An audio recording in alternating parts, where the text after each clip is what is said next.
जो कि जगाधरी विधानसभा के आजाद समाज पार्टी के प्रत्याशी हैं और पढ़े लिखे हैं, पेशे से डॉक्टर हैं, हॉस्पिटल है खिजराबाद में। लेकिन इन्होंने बताया कि भाई चंद्रशेखर आजाद जी जिस तरह से इस देश में दबे कुचले शोषित पीड़ित वंचित वर्ग की आवाज को बुलंद करते हैं, उनसे प्रभावित होकर आज ये भी इस मैदान में उतर चुके हैं। अब समाज का फर्ज बनता है, जगाधरी वासियों का फर्ज बनता है कि भाई के हाथों को मजबूत करें।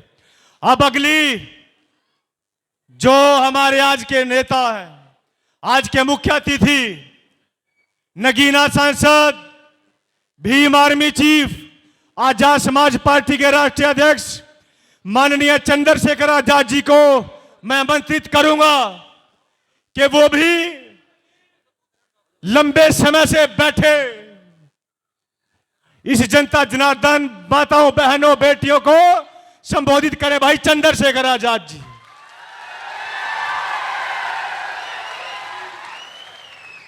ये लेंगे।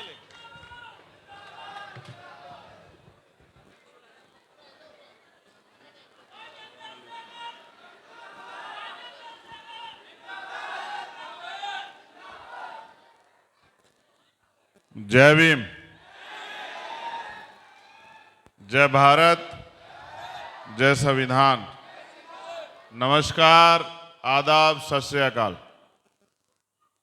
सबसे पहले तो क्योंकि ये सच है कि काफी लंबे समय से आप लोग इंतजार कर रहे हैं, तो देर से आने के लिए इन सब की तरफ से मैं आपसे माफी चाहता हूं। हम भी काम में लगे हुए थे और बहुत बारिश हुई है अंबाला में। जो पिछला पूरा प्रोग्राम था रोड शो का, वो पूरा डिस्टर्ब हो गया और एक ऐसे हॉल में सभा करके कार्यक्रम खत्म करना पड़ा। फिर ये भी खबर आ रही थी कि आप लोग वहां इंतजार कर रहे हैं, तो हमारे मन में भी इच्छा थी कि जल्दी से वहां पहुंच जाएं। तो मैं पुनः आप सबका धन्यवाद देता हूं। सबसे ज्यादा धन्यवाद देता हूं माताओं बहनों का, जिनकी संख्या आज बहुत बड़ी संख्या में जो यहां मौजूद हैं। मैं बुजुर्गों का भी धन्यवाद देता हूं जो मुझसे उम्र में बड़े हैं, सीनियर लोग। और सबसे ज्यादा धन्यवाद महिलाओं के बाद देता हूं अपने नौजवान साथियों को, जो हमेशा मेरी ताकत बनके मेरे साथ खड़े हैं। मैं अपनी बात को शुरू करते हुए सभी धर्मों में जन्मे सभी संतों, गुरुओं और महान पुरुषों को नमन करता हूं और यहां उपस्थित आजाद समाज पार्टी, भीम आर्मी और जेजेपी के सभी नेताओं का जो इतनी लंबे समय से यहां मेहनत कर रहे हैं, उनका भी मैं धन्यवाद करता हूं। सम्मानित साथियों, अभी हमारे जगाधरी से प्रत्याशी भाई डॉक्टर अशोक जी बोल रहे थे। जब मैं इनसे पहली बार मिला था तो मैं सोचता था कि ये आदमी चुनाव में जाके बोला क्या करेगा लोगों से, ये तो बोलता ही नहीं। लेकिन आज जब मैं इनको सुन रहा था तो मुझे बड़ी खुशी हो रही थी कि समय आदमी को सिखा देता है और बाकी जो अपने मन में कोई संकल्प कर लेता है तो धीरे धीरे वो आगे बढ़ जाता। मुझे आज बड़ी खुशी हुई जब मैंने डॉक्टर अशोक साहब को बोलते हुए देखा। ये कड़वा सच है कि वो राजनीति में पैसा कमाने नहीं आए, क्योंकि वो घर से बड़े संपन्न हैं, अपना कारोबार करते हैं। उन्होंने सेवा भाव से इस बात को चुना है। और आप जानते हैं, यही नहीं, हमारी पार्टी संगठन के सभी लोग समाज को जगाने, समाज में भाईचारा पैदा करने और उनके अधिकारों की रक्षा करने के लिए सामाजिक काम भी करते हैं और राजनीतिक काम भी करते हैं। मैं आज इस बात से और खुश हूं कि एक बहुत अच्छी तस्वीर इन्होंने मुझे भेंट की। हमेशा लोग डॉक्टर बाबा साहब अंबेडकर की तस्वीर देते हैं, मान्यवर काशीराम साहब की देते हैं, भगवान बुद्ध की देते हैं, संत शिरोमणि सदगुरु रविदास जी महाराज की देते हैं, भगवान वाल्मीकि महाराज की देते हैं। लेकिन इन्होंने जो आज तस्वीर मुझे भेंट की वो किसकी तस्वीर थी? पक्का बताओ किसकी तस्वीर? फूलन देवी जी, जो कश्यप समाज से आती थी और उनके साथ इतना अत्याचार हुआ, मैंने उनको पढ़ा है। उसने लेकिन अपने गद्दार जिन्हें उनके साथ अत्याचार किए एक एक चुन के उनको मारा, और वो बाद में एक नेता भी बनी, लेकिन उसके साथ घटना कुछ घटी नहीं तो आज हमारे बीच में होती और चंद्रशेखर भाई की तरह वो भी यहां पे दहाड़ती। इन्होंने एक ऐसी वीरांगना की तस्वीर मुझे दी, भेंट की। मैं इनको विश्वास दिलाता हूं कि जब ये मेरे घर पहुंचेंगे तो वो तस्वीर इनको लगी हुई मिलेगी, क्योंकि वो जो तस्वीर है वो खुद में क्रांति की तस्वीर है। अब मैं, ये मां खड़ी है, अच्छा नहीं लग रहा है, कोई कुर्सी पे बिठवा दो यार इनको। बस, बहुत अच्छा, धन्यवाद धन्यवाद, बहुत धन्यवाद। उधर भी कुछ खड़ी हैं। हम नौजवान लोग तो खड़े हो सकते हैं और बहनों को खड़ा होना पड़े, माओ को, तो ये अच्छा नहीं लगता। मैं धन्यवाद करूंगा भाई का जिसने मदद कराई। सम्मानित साथियों, मैं यहां इस मंच पर उपस्थित भाई इंतजार अली गुजर जी, जो यमुनानगर से प्रत्याशी हैं, हमारे नेता कमल ब्राड़ा जी, राजेंद्र कश्यप जी, अंकित छचरौली जी, रिजवान भाई, वाजिद भाई, परमानंद जी, गुरविंदर तेजली जी, जो जेजेपी के जिलाध्यक्ष हैं, डॉक्टर सुभाष कश्यप जी, राजेंद्र कुमार जी, बंटी भाई, एडवोकेट मनव्वर भाई, सीमा जी, बेबी जी, रितु जी, महेंद्रो देवी, राजन भाई, कुणाल भाई, हनी भाई, सुरजीत भाई और नितिन वर्मा जी का धन्यवाद करता हूं, और हमारे नौजवान जिलाध्यक्ष प्रदीप जी का भी धन्यवाद करता हूं। आप और मैं जानते हैं कि विधानसभा का चुनाव सर पे है। 5 तारीख को यहां वोट पड़ेंगी। ये वोट तो आप बहुत दिनों से देते आए हैं।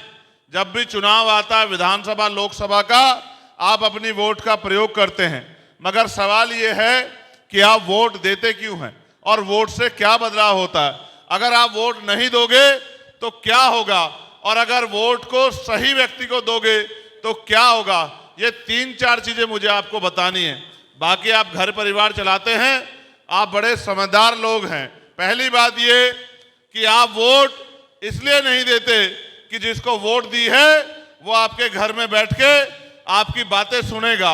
आप वोट उसको इसलिए देते हैं कि जो समस्याएं आप उसके सामने रखेंगे, आपके क्षेत्र की, आपके परिवार की, आपके विकास की, आपके लिए योजनाओं की, तो वो विधानसभा में जाके उन समस्याओं को उठाएगा और आपकी उन समस्याओं का हल करा के देगा। इसलिए आप वोट करते हैं। दूसरा, अगर आप वोट नहीं करोगे तो इस देश में लंबे समय तक वोट का अधिकार सब लोगों के पास नहीं था। जब वोट का अधिकार बाबा साहब ने दिलाया, उससे पहले चंद पैसे वाले लोग वोट का अधिकार रखते थे। जब बाबा साहब ने वोट का अधिकार सबके लिए मांगा तो कोई कहता कि ये दलित, पिछड़े, किसान, कमजोर वर्ग के लोग वोट के अधिकार का क्या करेंगे, ये वोट लेके कहां जाएंगे, ये वोट किसको देंगे, ये कुर्सी पे क्यों बैठेंगे। तो बाबा साहब ने कहा कि लोकतंत्र तब तक लोकतंत्र नहीं बनेगा जब तक अंतिम व्यक्ति को भी वोट देने का अधिकार नहीं होगा, अपना नेता चुनने का अधिकार नहीं होगा, अपनी सरकार चुनने का अधिकार नहीं होगा। और अंत हर व्यक्ति को जो बालिग था 21 साल का, वोट देने का अधिकार मिला। तो वोट आपका और आपके बच्चों का भविष्य तय करता है, आपके क्षेत्र की और आपके प्रदेश की तरक्की तय करता है। और अगर वोट आप नहीं दोगे तो सरकारें नहीं बनेंगी, और सरकारें नहीं बनेंगी तो अंतिम व्यक्ति तक जो भौतिक सुविधाएं पहुंचनी है वो सुविधाएं नहीं पहुंचेगी और लोगों की जिंदगी आसान नहीं बनेगी, परेशानियां खड़ी हो जाएंगी। अब होगा क्या अगर आपने सही आदमी को वोट दी। अब तक आप वोट देते आए, कभी भाजपा को वोट दी, कभी कांग्रेस को वोट दी। भाजपा को वोट दी तो उन्होंने किसानों के खिलाफ कानून बना दिए, किसानों को आवाज उठाने पे लाठियों से पीटने का काम किया। कमजोर वर्गों ने अगर अपने हितों की आवाज उठाई तो उनको कुचलने का काम किया। नौजवानों ने आवाज उठाई, रोजगार मांगा तो उनको पीटने का काम किया। पहलवान बेटियों ने जुल्म के खिलाफ लड़ाई लड़ी तो पहलवान बेटियों को घसीटने का काम किया। यहां तक कि अगर महिलाओं ने आशा, आंगनबाड़ी, भोजन माता, अगर किसी भी कर्मचारी ने पेंशन के लिए, वेतन वृद्धि के लिए आवाज उठाई तो उन्होंने उसको कुचलने का काम किया और आपकी वोट लेके और प्रदेश को लूट के भ्रष्टाचार के गड्ढे में धकेलने का काम किया। यहां मैं अंबाला शहर से आया हूं, आपको जान के विश्वास नहीं होगा, 1.5-2 फीट पानी 1.5 घंटे की बारिश से भर गया है। पूरा शहर परेशान हो रहा है। बहन बेटियां घर से नहीं निकल पा रही और स्कूल गए हुए बच्चे घर नहीं पहुंच पा रहे, जाम लगा हुआ है। और कब? जब वहां के मंत्री जी परिवहन मंत्री हैं और 5 साल से विधायक हैं और पिछले 5 साल भी विधायक थे। आप महसूस करके देखिए, जिनको ताकत मिलने के बाद उन्होंने आपकी सुनवाई नहीं की तो वो भविष्य में ताकत मिलने के बाद आपका क्या भला कर सकते हैं। दूसरी तरफ कांग्रेस के लोग हैं, आपने उनको भी वोट दी और वो भी वोट लेके, उनके यहाँ तो एक और अलग चलन है। ये जान के तो मुझे बड़ा आश्चर्य हुआ कि यहाँ पर्ची खर्ची की बात होती है कि अगर आप वोट दोगे कांग्रेस को तो नौकरी जाएगी रोहतक में, और नौकरी जाएगी रोहतक में तो यहाँ जो जमुनानगर के, जगाधरी के, अंबाला के बच्चे हैं वो कागज तो उनके पास होंगे, पेपर तो देंगे, लेकिन नौकरी उनके घरों तक नहीं आएगी और वो पढ़ लिख के बेरोजगार ही रहेंगे। उनका एजेंडा ये है, वो कहते हैं पहले अपना भला करेंगे, अपना घर भरेंगे, फिर परिवार का भरेंगे, फिर रिश्तेदारों का भरेंगे, और जब इनका भर जाएगा तो पार्टी कार्यकर्ताओं का घर भरेंगे। ये दोनों दल अपने अपने बारे में सोच रहे हैं। आप भी अपने बारे में सोचो कि आपके बच्चों का क्या होगा। अगर आपने अच्छे व्यक्ति को मौका नहीं दिया तो आपके लिए कौन लड़ेगा। एमपी एमएलए तो बहुत बन गए हैं, क्या किसी ने आपके क्षेत्र में उद्योग धंधे लगे इसकी आवाज उठाई?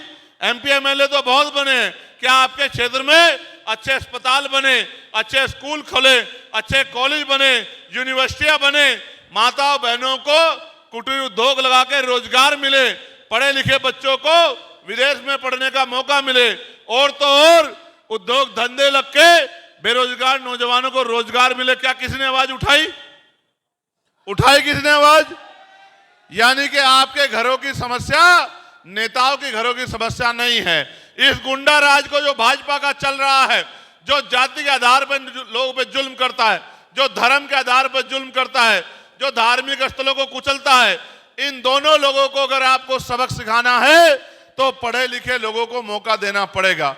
वो पढ़े लिखे लोग, जब अशोक भाई को टिकट दिया गया तो पुराने बहुत सारे नेताओं ने मजाक उड़ाई कि बताओ भाई, अब ये कश्यप समाज का भी आदमी एमएलए बनके कुर्सी पे बैठेगा। ये कश्यप समाज के लोग कब से एमएलए बनने के बारे में सोचने लगे हैं। मेरे तक भी बात आई, मुझे कहा गया टिकट बदल दो। ये कश्यप समाज के लोग, इन्होंने तो अभी सही तरह से सरपंची भी नहीं देखी है, विधानसभा में कैसे जाएंगे। मैंने ये कहा कि आपके इस घमंड को इस बार जगाधरी में रहने वाला कश्यप समाज ये वोट की चोट से तोड़ के दिखाएगा। मेरी बात को आप याद रखना।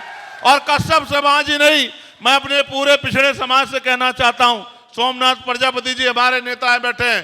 प्रजापति समाज के लोग, पाल समाज के लोग, सैनी समाज के लोग, गुर्जर समाज के लोग, जाट समाज के लोग, शेड्यूल कास्ट की सब जातियों के लोग, अगर इस अहंकार को इनके नहीं तोड़ेंगे तो कल कोई भी आदमी हिम्मत करके आपके बीच का खड़ा नहीं हो पाएगा। आज मौका आन पड़ा है। जिस तरह से हमेशा आपने मेरी एक आवाज पे यहां से लेके दिल्ली तक, सहारनपुर तक, चंडीगढ़ तक हमेशा मेरी ताकत बढ़ाने का काम किया, वो ताकत जो सड़कों पे आपने मुझे दी, उसी ताकत को जब वोट के रूप में आपने बदला और नगीना से मुझे एमपी बना के भेजा, तो बताओ पार्लियामेंट में आपके हितों के लिए आवाज उठाई या नहीं उठाई? बताओ पार्लियामेंट में आपके एमपी से ज्यादा कोई बोलता है क्या? कोई आपके एमपी को डरा सकता है क्या? कोई आपकी आवाज को दबा सकता है क्या? बताओ माओ बहनों के सम्मान की लड़ाई लड़ी या नहीं लड़ी? देखो जब मैं सड़कों पे था तो जेल भी जाता था, 16-16 महीने नहीं डरता था।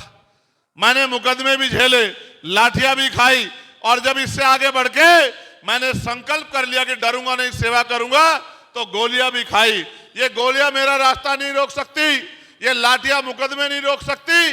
जिस तरह आपने उधर के लोगों ने मुझे ताकत दी, अगर यहां वोट की ताकत आपने भाई अशोक को दी, मैं आपको ईमानदारी से कहता हूं, विश्वास से कहता हूं कि आप देखना भाई अशोक, जिस तरह मैं दिल्ली पार्लियामेंट में दहाड़ता हूं, आपके हितों के लिए चंडीगढ़ में खड़े होकर दहाड़ा करेंगे।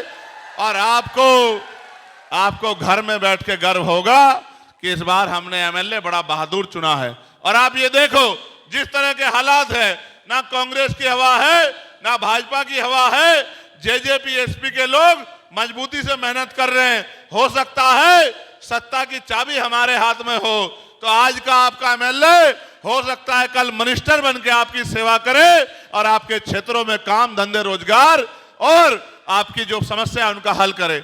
यहाँ के प्रशासन पुलिस को भी मुझे कहना है, यहाँ नशे का कारोबार बड़ा फल फूल रहा है और माए बहनें घरों में परेशान रहती है।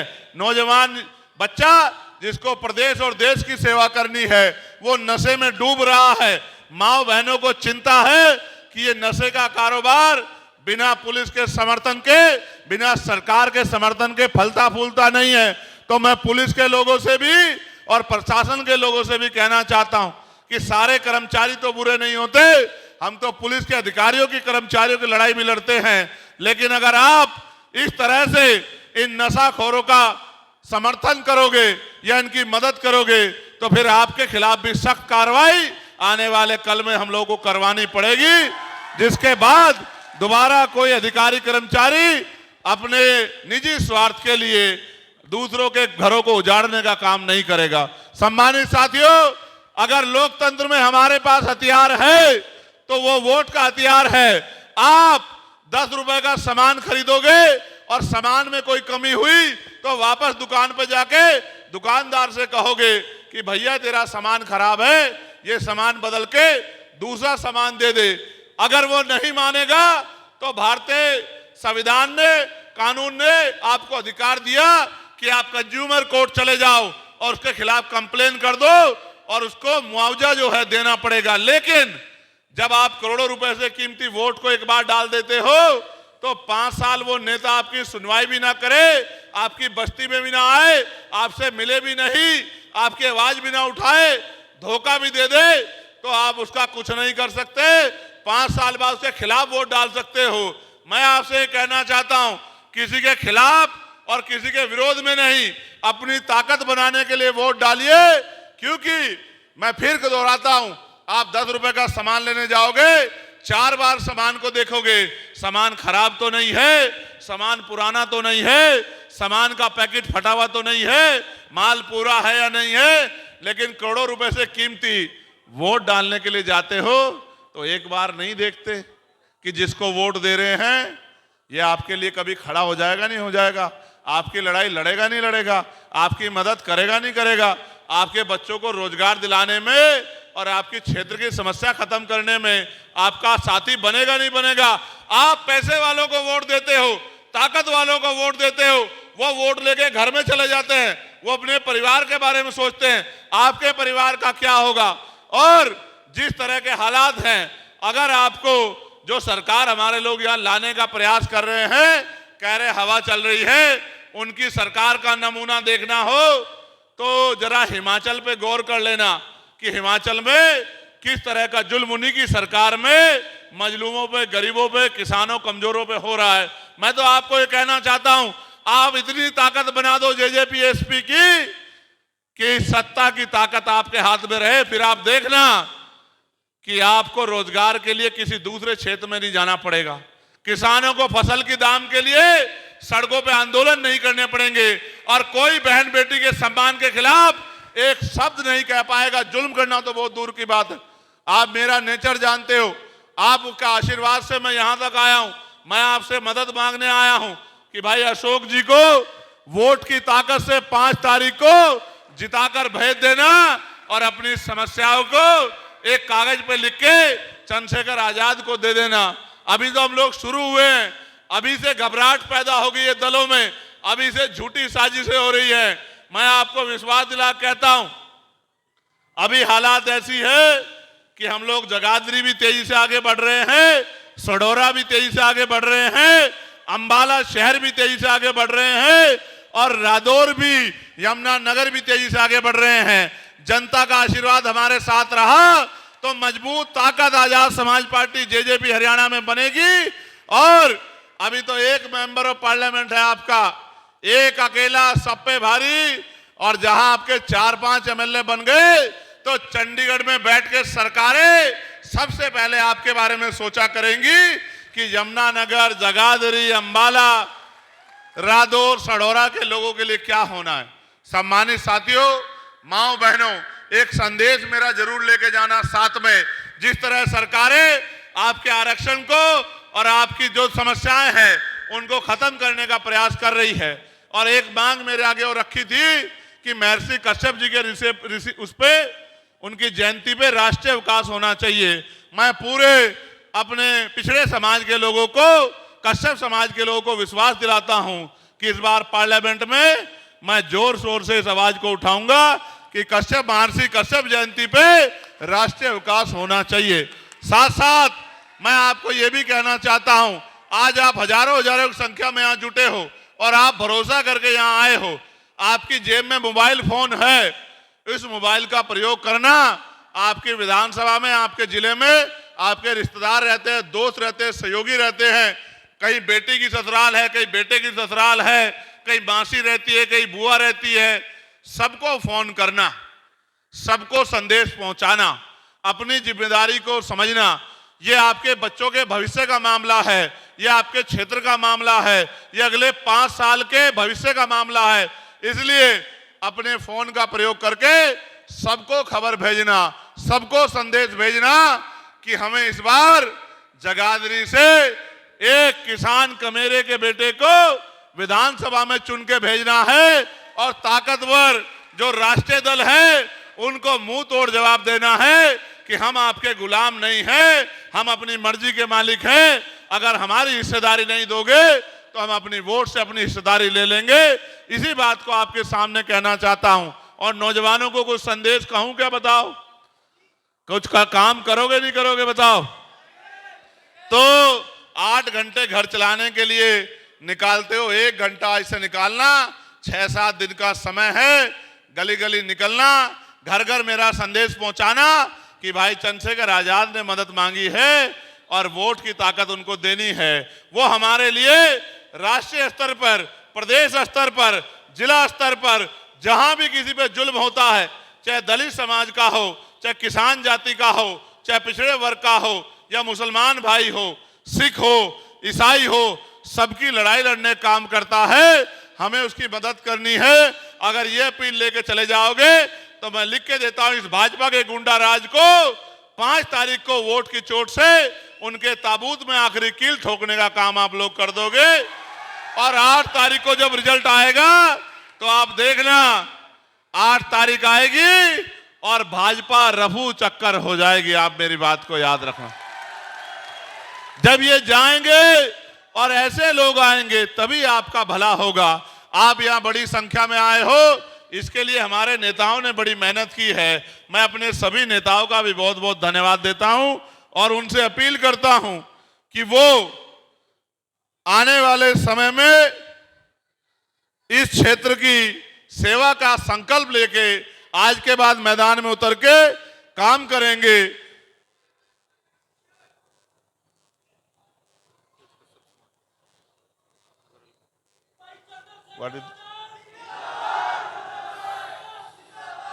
क्रांतिकारी लालचंद कश्यप जिंदा है लोग? एडवाइजर। हाँ जी, हाँ जी। मैं हमारे क्रांतिकारी लालचंद कश्यप जी का, एडवोकेट कार्यकर्ता कुटीपुर रमेश कश्यप जी का, राम कुमार कश्यप जी का, राजेश कश्यप जी का, और ये ज्योति एंड पार्टी जो है जिन्होंने बाबा साहब के गीत सुनाए, मैं तो उनसे ज्यादा मिला नहीं हूं, लेकिन मैं आपको भी मंगल कामनाएं देता हूं। और भविष्य में हम एक प्रकोष्ठ बना के आप लोगों को सीधे सरकार से आने वाले कल में जोड़ेंगे और सांस्कृतिक प्रकोष्ठ को बढ़ावा देंगे। आपको बराबर का सम्मान, सुविधा और सैलरी भी देंगे। मेरी बात को आप याद रखना, हम सबके लिए सोच रहे हैं। लोक गायकों को, लोक कला को हम लोग बढ़ावा देंगे और उचित सम्मान, जिस तरह से पॉलिसी बना के दिया जाता है उसी तरह का सम्मान हम अपने भाइयों को देंगे, क्योंकि ये प्रतिभा भी किसी से कम नहीं है। भले ही आपका राष्ट्रीय मंचों पे सम्मान ना हो, लेकिन आजाद समाज पार्टी आपको संकल्प देती है, वचन देती है कि हम लोग राष्ट्रीय स्तर से भी बड़ा सम्मान लोक कलाकारों को दिलाने का काम करेंगे। ये मेरा आपसे वादा।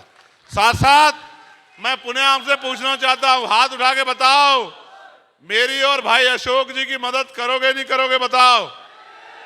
दोनों हाथ उठाओ, ऐसे ऐसे मुट्ठी बंद करो, मुट्ठी बंद करो, ऐसे दोनों हाथ उठा के बताओ, जगाधरी का एमएलए कैसा हो?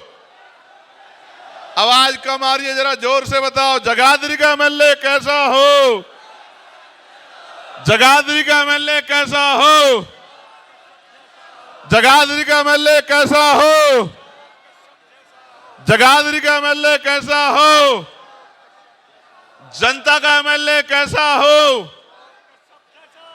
आवाज दो, आवाज दो। जय भीम, जय भारत, जय संविधान, जय मंडल, जय जोहार, जय जवान, जय किसान और आप सबके लिए मंगल कामनाएं। माओ से मैं कहूंगा, वोट तो दोगे, लेकिन दोनों हाथ उठा के अपने बेटे चंद्रशेखर आजाद को आशीर्वाद भी दे दो, क्योंकि लड़ाई बहुत लंबी है और आपके आशीर्वाद से ही लड़ी जाएगी। बहुत बहुत धन्यवाद। बेटा बनके आपके कर्ज को उतारने का काम करूंगा और जब तक आपके घरों तक सुविधाएं नहीं पहुंचती, आपको सम्मान का जीवन नहीं मिलता, तब तक हम लोग संघर्ष करते रहेंगे। मैं आपसे वादा करता हूं।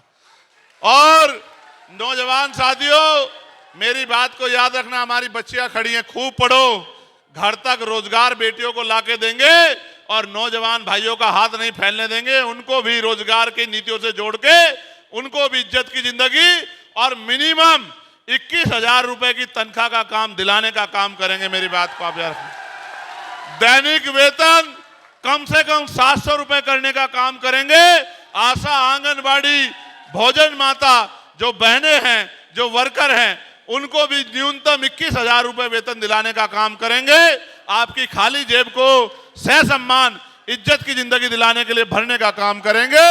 और ये नेता तो अपनी जेबें भरने की बात कर रहे हैं, हम आखिरी व्यक्ति को इज्जत की जिंदगी दिलाने के लिए बुनियादी सुविधा दिलाने का काम करेंगे। बहुत बहुत धन्यवाद। जय भीम, जय भारत। जो साथी उत्तर प्रदेश से आके यहाँ काम कर रहे हैं, मैं उनका भी बहुत बहुत धन्यवाद करके कहता हूं कि लगातार मेहनत करें और यहां से भी सफलता दिला के लौटे। बहुत बहुत धन्यवाद। जय भीम, जय भारत।